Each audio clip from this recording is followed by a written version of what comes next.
The cabin tilted 22 degrees. Red strobes pulsed across the leather. Oxygen masks swung from the ceiling. Diane Mercer gripped the armrest.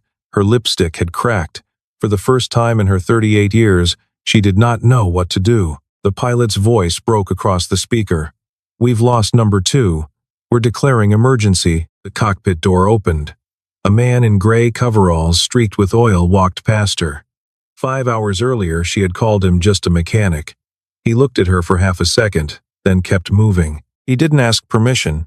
He took the right seat. 6 hours earlier, the sky over Hasbrook Heights was still pink at the edges. Wesley Halloran stood in the doorway of his son's bedroom, with a bowl of cereal in one hand and a worn coffee mug in the other. The boy on the bed was 7 years old, asleep with his glasses still on his face, and a model Gulfstream G650 cradled against his chest. The wing was missing a piece of plastic where Wes had glued it back twice. Wes set the cereal on the nightstand.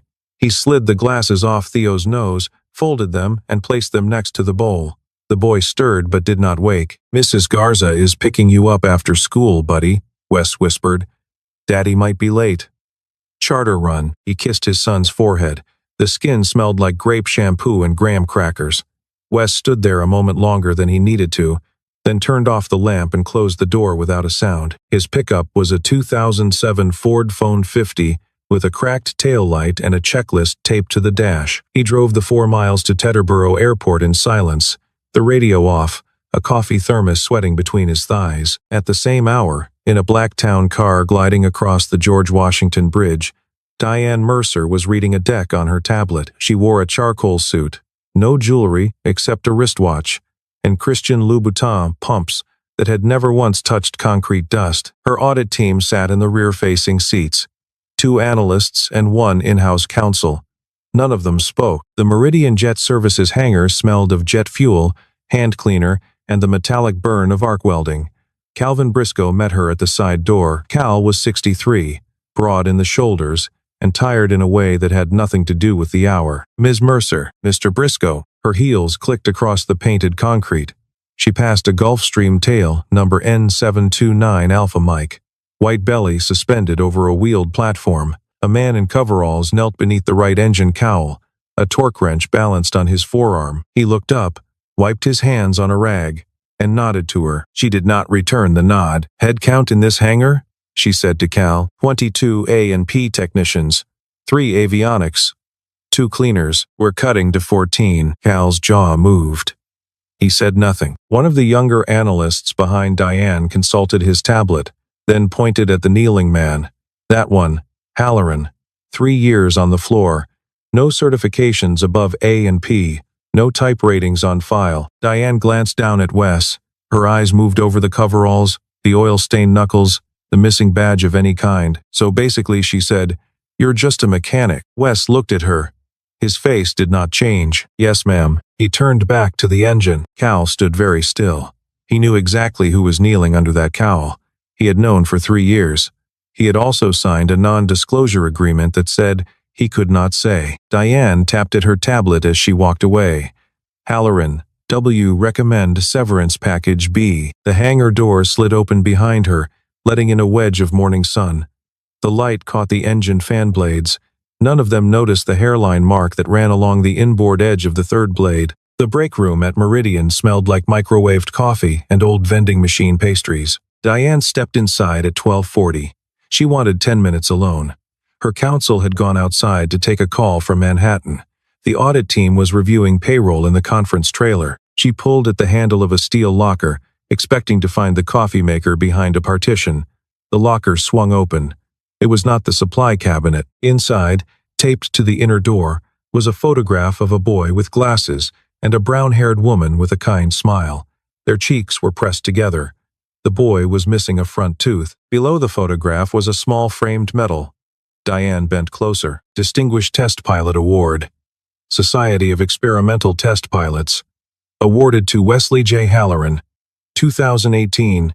Next to it, in a thinner frame, a man stood beside the nose of a transport prototype. He wore a flight suit, helmet under one arm. A Navy vice admiral stood beside him, smiling, one hand on his shoulder. The signature in silver ink across the bottom read, "For Wesley." You brought her home twice. Admiral R. Cosentino. Diane stared. The man in the photograph was the man under the cowl. She pulled her tablet from her bag. The hangar Wi-Fi was slow. She typed Wesley Halloran Lockheed Test Pilot. A page began to load. A trade journal headline came up in fragments. Halloran cleared BR 725 for transcontinental certification after Mojave incident. Saved the program. Halloran, lead engineer on quick reference handbook revision. The page froze. You're not supposed to be in there. She turned. Cal Briscoe was in the doorway. He closed the door behind him with the back of his heel. I was looking for the coffee. That's his locker. She did not say anything. Cal walked over and shut the locker door. He did not look angry. He looked tired. He doesn't talk about it. His wife died 3 years ago. Pancreatic. He came here because his boy goes to the elementary on Boulevard. He needs hours he can plan around a school day, that's all. Don't break that. I didn't know. Now you do. She wanted to say something else. She did not know what. Cal opened the door and held it for her. She walked out. By 2 o'clock she was buckled into the forward cabin of N729 Alpha Mike. The Brussels meeting was the following morning at 9. 2 assistants sat behind her. Corporate counsel sat across the aisle. 4 Belgian prospects, men in their 50s with quiet shoes, sat near the rear bulkhead, already comparing notes in French. She did not see Westboard. Cal had pulled him aside an hour before. Internal compliance, Cal had said. The recent inspection deferment. The aircraft needs a ride-along technician on the transatlantic leg. Just sit in back, read a book, take the hours. Wes had not asked questions. He had texted Mrs. Garza about dinner for Theo, picked up a paperback about Icelandic geology from his locker, and walked to the jet. He took the last row aisle seat and opened the book. Diane did not look back. Out on the right wing, the third fan blade of engine number 2 carried a hairline crack along its inboard edge. 3 months earlier, a Rolls-Royce service bulletin numbered 72-A0419 had named that exact location. The bulletin had not been performed. The Gulfstream rotated off Teterboro runway 19 at 4:47 in the afternoon. The climb was clean. The aircraft turned northeast over the Atlantic at flight level 410. The cabin lights softened to amber. A flight attendant brought sparkling water and a tray of cheese. Diane scrolled through her Brussels deck. Slide 12 was a forecast for fleet expansion. Slide 14 was a roster of redundancies. She moved through them without reading. She rose at 5:50 to walk to the lavatory. The aisle was narrow. She passed Wes in the last row, his head bent over the book. He did not look up. She stopped. Half a step. Her mouth opened. It closed again. She kept walking. When she came back from the lavatory, she did not look at him at all. She studied the carpet pattern instead. She told herself the moment of hesitation had been nothing. She told herself she had simply needed to check her balance against the slight cabin tilt. In the cockpit, Captain Mark Tanner watched the oil pressure gauge on engine number 2 flicker by a needle's width. Tanner was 53, ex-Air Force, 28 years on type-rated airframes. He tapped the gauge. The needle steadied. He had seen this once before, on a fuel transfer issue over Greenland, and the airplane had landed fine. First Officer Aaron Cho looked over. He was 31, hired by Aerodyne 3 months earlier out of a regional carrier. He was still learning the personality of the airframe. With intolerance, Tanner logged it. He kept watching. At 7:12, 300 nautical miles south of Newfoundland, the interstage turbine temperature warning for engine number 2 flickered amber. At 7:14, it turned red. A low thunk traveled through the airframe. The cabin tilted gently to the right. A glass of water slid from a tray and shattered on the carpet. Diane was the first to look out the window. A thread of black smoke trailed from the inboard side of the right engine. In the cockpit, Tanner pressed the transmit button. Mayday, Mayday, Mayday. Gulfstream 729 Alpha Mike, flight level 410. Engine number 2 failure with fire indication. Cho reached for the engine shutdown checklist. His fingers slipped on the laminated card. He picked it up again. The card edge cut a thin line across his thumb that he did not feel until later. Pull the fire handle, Tanner said. Cho pulled it. He discharged the first fire bottle into the engine. Nothing changed. He discharged the second. Nothing changed. The red light stayed red. The smoke kept trailing. The smell that came up through the recirculation vents was not fuel and not rubber. It was something hotter, something metallic, like a forge. Tanner's voice tightened. We're losing hydraulics on the right side. Bangor is 600 miles. Halifax is 480, but the runway's too short for the weight. Roger, Bangor. Behind them, the interphone switch was opened by accident. The cockpit channel was feeding into the cabin speaker. Every word was clear. Diane heard hydraulics. She heard Bangor. She heard 600 miles. She stood up, her knees folded, and she sat down again, half on the seat, half on the armrest. Wes had unbuckled his seatbelt. No one saw him do it. He walked up the aisle. The cabin tilted again, and he placed one palm against the bulkhead to steady himself. When he passed Diane's seat, he set his other hand on her shoulder. The touch was firm. It was not comfort. It was a man using a fixed point to keep his own balance. She felt the weight of it leave when he moved on. He reached the cockpit door. He knocked 3 times, evenly spaced. Tanner looked through the small reinforced window. He saw the coveralls. He saw the face. He opened the door. Wes stepped into the cockpit and shut the door behind him. Joe twisted in his seat. "Sir, you can't be—" "Yes, he can," Tanner said. "Sit down, Aaron. Move." Joe unbuckled and stood, half crouched against the bulkhead. Wes slid into the right seat, fastened the 4-point harness, and pulled the headset over his ears. The brim of his cap had a smear of grease on it. He did not remove it. His voice on the intercom was quieter than the alarms. "Pull the secondary fuel cutoff for number 2. Manual override, panel C, switch 4. Tanner reached, flipped. The fuel feed to the burning engine closed at the supply line. The flame on the engine cowl shrank by 1/3. "We're not getting fire out indication because the sensor melted off the housing," Wes said. "Trust me. It's contained for now. We have about 40 minutes before the wing spar starts taking heat damage." Tanner stared at him for 1 full second. "You're him, aren't you? You're the Halloran from the CERT reports." Wes did not answer.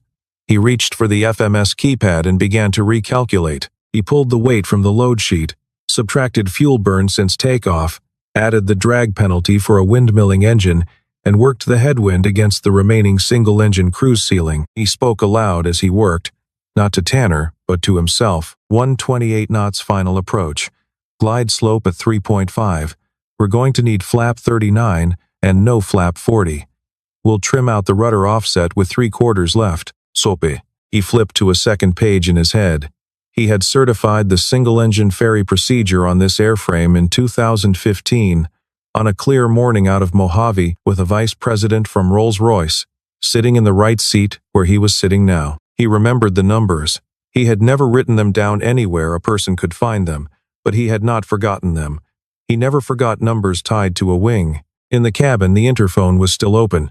Diane sat upright in her seat. She could hear the man she had dismissed reading approach speeds, descent angles, the order to disable the anti-ice system to redirect electrical load to the radios. The corporate counsel across from her, a woman in her 40s named Helena, leaned forward. "Who is he?" Diane shook her head. It was not because she did not know. It was because she could not find a single word large enough to answer. Wes spoke into the headset. "Gander Oceanic. Gulfstream 729 Alpha Mike. Request direct Bangor International. Request the longest runway available. Request crash rescue on standby. 729 Alpha Mike, Gander, cleared direct Bangor, descend at pilot's discretion, Bangor advised. Runway 15 is 12,000 feet available. Runway lights on, fire and rescue rolling. Thank you, Gander." He glanced back through the gap in the cockpit door. The angle let him see down the aisle for 2 heartbeats. Diane was looking up. Their eyes held. He turned back to the radio. The aircraft entered moderate turbulence. The cabin shook. One of the Belgian prospects had brought his 4-year-old son on the trip. The boy began to cry. His father tried to hold him, but his own hands were shaking too hard. Diane unbuckled. She knelt in the aisle. She had never been good with children. She had said so at 3 Aerodyne dinners. She wrapped her arms around the boy and pulled him against her chest, against the suit jacket she would never wear again. Her hands trembled exactly as much as his. She did not let go. Wes ordered a controlled descent from 41,000 to 15,000 feet over 8 minutes. Slow enough that the heated spar above the burning engine would not flex into structural failure, fast enough to drop out of the icing band before the remaining engine had to fight clouds and ice together. The secondary hydraulic system flashed amber on the panel. "We're losing B system," Cho said from the jump seat. "I see it." Wes did not look up. Tanner, gravity drop on the gear at 5,000. Right main isn't going to lock on a normal extension. We use the manual release. Roger. That procedure's in the QRH on page 17. I know it is. I wrote it. Tanner glanced at him, then back at the horizon. In the cabin, Diane stood. She had carried the Belgian boy back to his father's arms. Now she walked the aisle, seat by seat, checking belts. She did not announce herself. She just bent at each row. Tight, tight, tight. Pillow on the floor. Bag stowed. She had seen Wes work and she could not sit still. The interphone clicked. Folks, this is Wesley Halloran in the cockpit. The cabin went still. We're going to land at Bangor International in about 18 minutes. The aircraft is flyable. Captain Tanner is in command of this airplane. I'm in the right seat because I know this engine. We will land hard, but we will land safe. When you hear brace, brace, brace, get into position and stay there until the airplane is fully stopped. Until then, breathe. He clicked off. Diane stood in the aisle with one hand on the seat back beside her. She heard the name Wesley. She had not heard him called by anything but coveralls and a last initial in 3 years. She held the syllables on her tongue and did not let them out. 14,000 feet. 12,000. The right wing shuddered through a band of moderate chop. The leading edge of the heat damage was visible now from inside the cabin, a discoloration spreading along the upper surface of the engine pylon. Wes held the rudder trim with steady pressure. 8,000 feet. The clouds parted. Maine appeared below in patches of fog and forest, and the curve of the Penobscot River. I see Bangor, Tanner said. Runway 15. I have lights. Continue. 5,000. Wes called for gear. Tanner pulled the manual gravity release. The nose and left main fell into place with 2 solid thumps. The right main indicator stayed yellow. Right gear, not green. Landed anyway. Asymmetric. I'll feed in left rudder. 3,000 feet. 2,000. Down past the trees. Down past the river. The runway threshold lights ran toward them in 2 yellow lines. 500 feet. Brace, brace, brace. The cabin folded into itself. Heads down. Hands behind necks. Diane wrapped her arms over the back of her head and pressed her forehead to her knees. The wheels touched. The nose touched. The right main collapsed under the weight at 30 knots above stall. The aircraft yawed and slid 200 yards on a metal wingtip, throwing sparks the length of an oil tanker into the November dusk. It stopped. Crash trucks were already moving along both shoulders. Tanner exhaled, like he had been holding the breath for an hour. Wes unbuckled. He set the headset on the glare shield with both hands. Only then did his fingers begin to shake. Bangor International. 9:48 at night. The emergency slide on the forward left door inflated and dropped. Diane went down at third. Her shoes came off halfway. She walked barefoot across the cold tarmac in pantyhose, with her foil rescue blanket trailing behind her like a coronation cape. Wes came down the slide last. He had carried a Belgian grandmother in his arms for the final 10 feet because her hip had not held the impact. He set her down gently on the rolling stretcher the medics had brought up. He stayed beside her until her granddaughter caught up and took his place. He did not speak to anyone else for almost 10 minutes. A National Transportation Safety Board team arrived from the Boston field office in 90 minutes. They cordoned the wreckage with yellow tape and floodlights brought in on a flatbed truck. They took the cockpit voice recorder. They wrote down names. They took photographs of the third fan blade with the lens almost touching the failure surface. A young investigator approached Wes near the fire truck. She was perhaps 30. Dark hair, navy windbreaker, stenciled NTSB. Her name was Priya Venkatasan, and she had read his name in the manifest the moment she landed. Mr. Halloran, I'd like to take your statement when you're ready, after my coworkers are accounted for, of course. But the second twist of the night did not come from Wes. It came from First Officer Aaron Cho. Cho found Diane sitting on the back step of an ambulance, blanket pulled around her shoulders, both feet now in EMS slippers. He held out a phone. His hand was shaking. He had been crying without realizing it. Ma'am. 3 months ago, I was still a dispatcher at the Aerodyne ramp office. I was in a meeting I shouldn't have been in. I recorded it on this phone. I never knew what to do with it. Diane looked at the phone, then at him. Play it. Cho pressed the file. The voice on the recording was unmistakable. Bradford Keene. Aerodyne's chief financial officer. We're not grounding 3 aircraft over a crack tolerance. Push the inspection to next check. Service Bulletin 72-A0419 is cost prohibitive at this AOG cycle. We absorb the risk. A second voice, the maintenance director, mumbled something about liability. Keen again. If anyone asks, the operations memo will route through Mercer's signature. She owns the cosmetic accountability. The recording ended. Diane did not cry. She looked down at her bare feet inside the rubber slippers.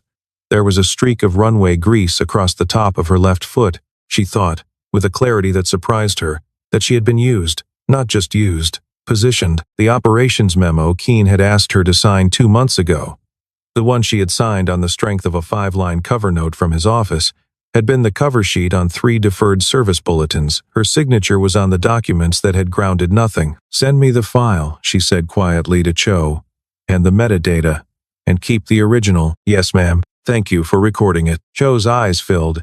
I should have done something sooner. You did what you could. You did it tonight. Her phone rang. It was Cal Briscoe from Teterboro. Theo's at Mrs. Garza's. He's asleep. He thinks his dad worked late. He doesn't know yet. Thank you, Cal. Tell Wes. I will. She stood up. She walked across the apron to where Wes was sitting on a low concrete barrier. He had borrowed someone's phone. He was leaving a voicemail. Hey, buddy. Daddy's going to be home a little later than I said. I love you very, very much. I'll tell you about today when you're older. Sleep tight. He ended the call. He set the phone in his lap. Diane sat down next to him on the concrete.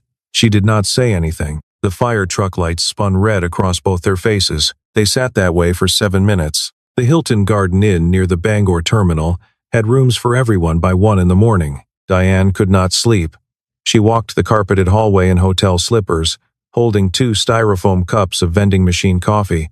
She stopped at room 214 and knocked. Wes opened the door. He was still in coveralls.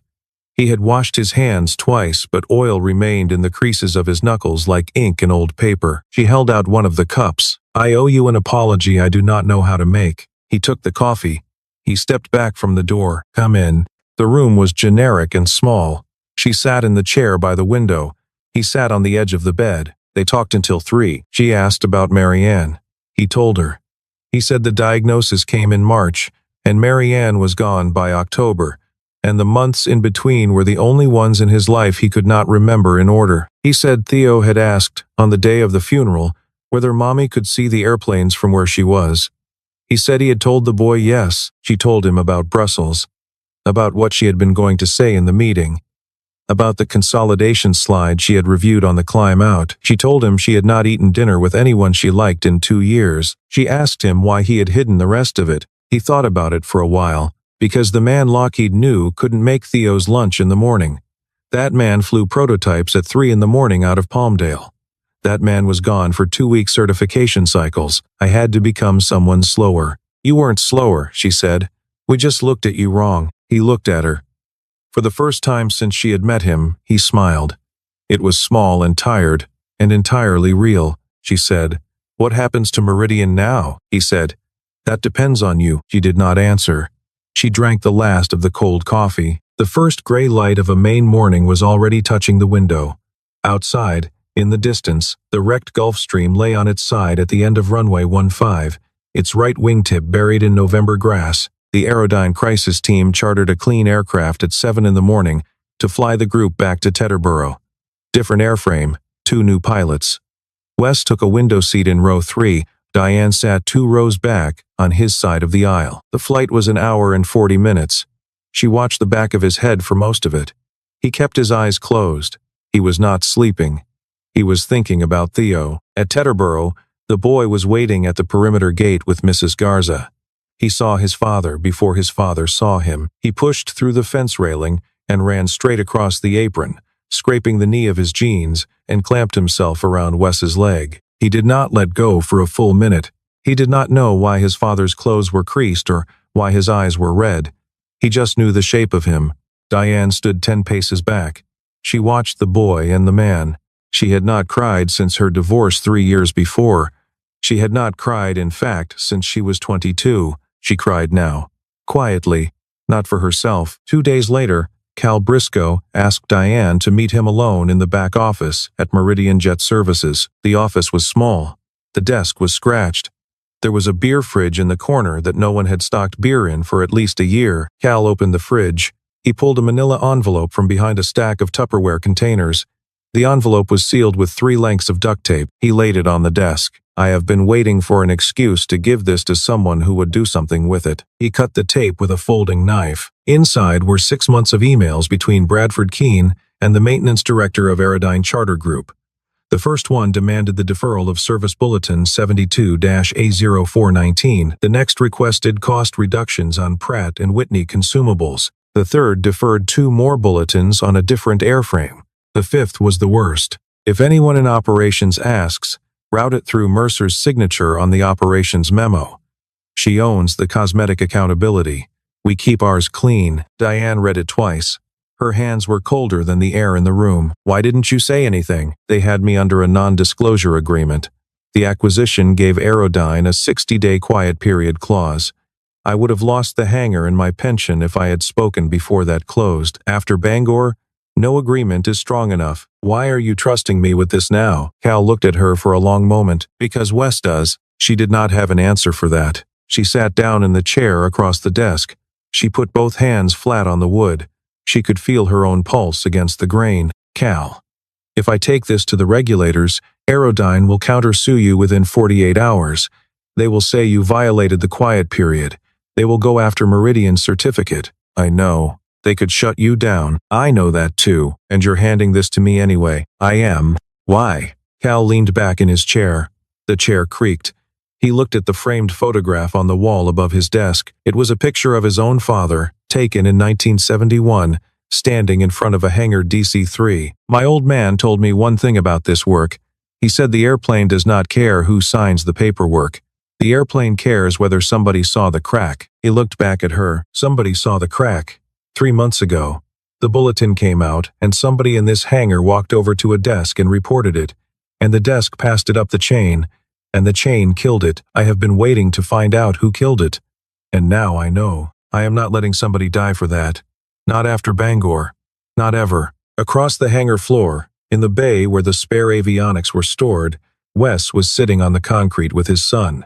Theo had brought a half-built model Gulfstream and a tube of plastic cement from home. He had questions about the engine cowl. He had questions about the wing-mounted intake. He had questions he had been saving for 3 years and had not asked. Wes answered every one. He took the model in his hands, and instead of changing the subject, he opened the engine nacelle and showed Theo where the fuel rail went, where the temperature sensor sat, where the bleed air valve opened to feed the wing. He used the words a 7-year-old could carry. He did not flinch when Theo asked how an engine could catch fire. The boy held the model very carefully when his father gave it back. Diane left Meridian at 5 that evening. She drove herself to the Aerodyne offices in Manhattan. She did not call her attorney. She called the Federal Aviation Administration Office of Aviation Safety first. Then she called the Federal Bureau of Investigation Public Corruption Field Office in New York. She gave them everything. At 11 that night, she sent Wes a text. It was the first message she had ever sent him. I'm doing the right thing. It will take time. Stay near the boy. 3 words came back. I always do. 4 weeks passed. Bradford Keene was removed from the Aerodyne Executive Committee on a Thursday morning. The board cited cause.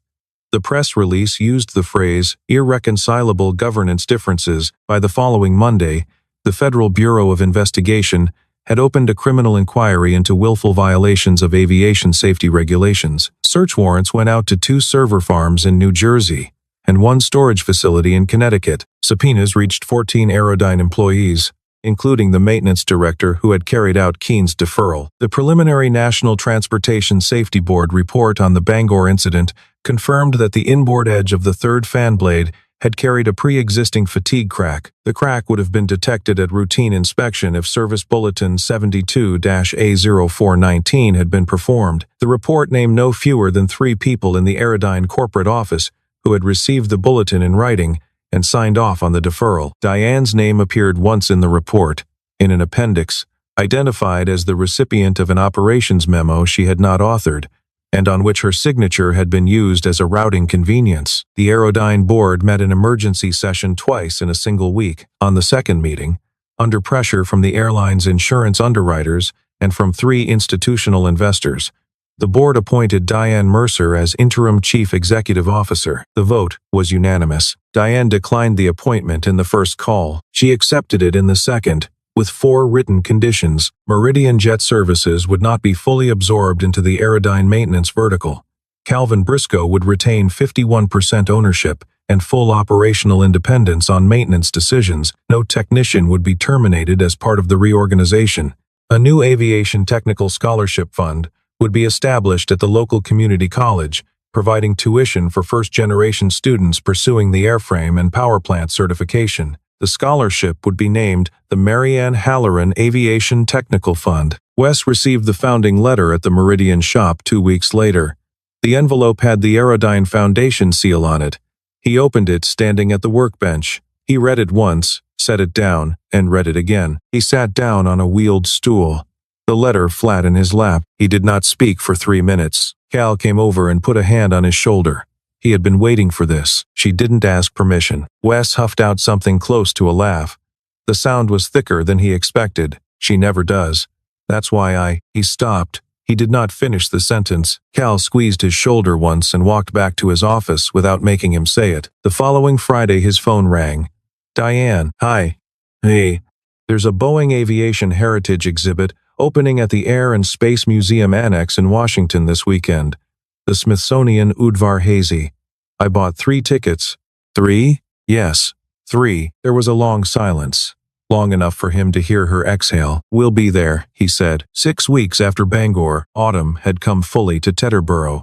The maples along the perimeter road had gone red and yellow. The afternoon light slanted gold through the open hangar door and turned the polished aluminum of a parked Citation into a long bright bar against the concrete. Wes was wiping his hands at the end of his shift. Theo sat on a stacked toolbox in the corner, glasses sliding down his nose, reading aloud from a children's book about famous airplanes. He was working his way through the chapter on the C-130. Diane walked in from the parking lot. She was not wearing a suit. She had on jeans, a soft gray sweater, and the kind of low boots a person buys when they have started taking walks on the weekend. Her bob had grown out a little. She carried a small white box under one arm. Inside the box were the molasses cookies Theo had told her, on the Smithsonian trip, were the only cookies he believed in. Theo saw her first. He climbed off the toolbox and ran. He did it as if he had been waiting for her, as if it had been 3 days, not 3 months. She bent and caught him with both arms. He buried his face in her shoulder. The cookies went sideways in the box but did not fall. She stood up, the boy half attached to her hip. She looked across the bay at Wes. He set the rag on the bench. You came. I said I would. The 3 of them walked together out toward the edge of the taxiway. Theo went on ahead, pointing at a Cessna lining up on the parallel runway. He named the make. He named the engine. He named both wrong on purpose, just to make his father correct him. Wes and Diane walked slowly behind. The hangar receded. The taxiway lights had not yet come on. The sky over Manhattan, 12 miles east, was already beginning to turn rose. I keep thinking about that morning, she said. What I said to you, it was true at the time. I was a mechanic that morning, and now? He looked at her. The autumn sun lit the side of her face, and the gray in his own hair. Now I'm the man who's standing here, with my son, with you. She reached out her hand. He took it. His hand was still calloused. There was still a thin trace of oil under one fingernail. He folded his fingers around hers and did not let go. Theo turned, 20 yards ahead on the taxiway. He looked at the 2 of them holding hands. He did not seem surprised. He nodded once, the way a 7-year-old nods at something he has already privately decided is fine, and then he pointed back toward the sky. A Gulfstream was lifting off the far runway. Its 2 Rolls-Royce engines caught the late sun and turned briefly to molten silver against the blue. Wes and Diane watched it climb out. Neither of them had been looking, and maybe that was exactly why it found them.